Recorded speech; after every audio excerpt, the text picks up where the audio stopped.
Have you ever heard of a place so terrifying that an entire university sealed it off? A place where books fall by themselves. Words shift on the pages, and those who enter at night never leave the same. This is the story of one of America's oldest universities, a place where a hidden library, Library 13, still carries whispers of the past, and of a student who dared to spend one night inside. What he found changed his life forever. And after this, you'll think twice before stepping into an abandoned building alone. Inspired by chilling true events, this story takes place inside one of America's oldest universities. For decades, its darkest secret has been sealed behind a locked door. Tonight, you'll hear what really happened inside Library 13. This story comes from a historic university in Ohio.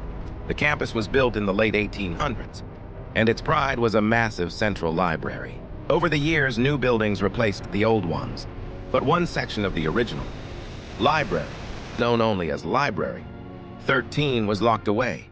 Students whispered about a tragedy. Back in the 1970s, a student was found dead inside. Some claimed it was suicide. Others believed something darker happened. Since then, the doors remained sealed. Library 13 was abandoned, but legends kept it alive. Enter Adam, a 21-year-old history major.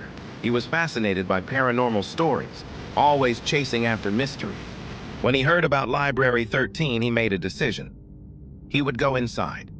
He wanted to see if the stories were true, or just another campus rumor.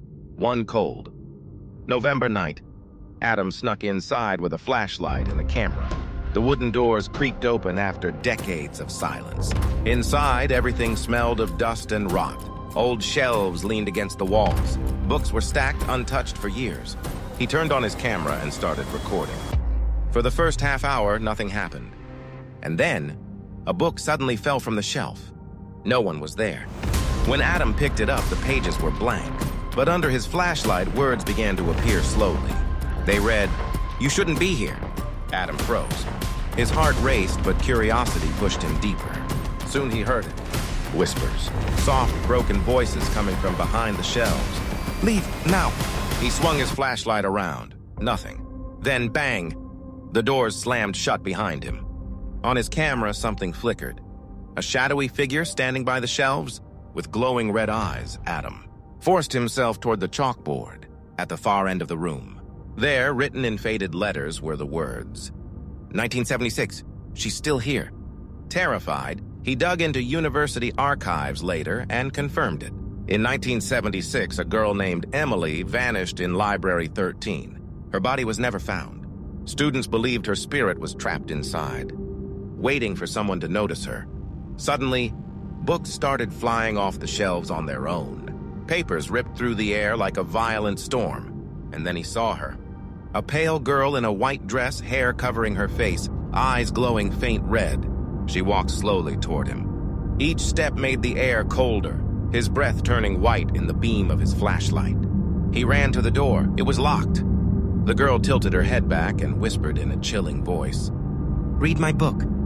Desperate, Adam opened the fallen book again. This time, blood-red stains spread across the pages.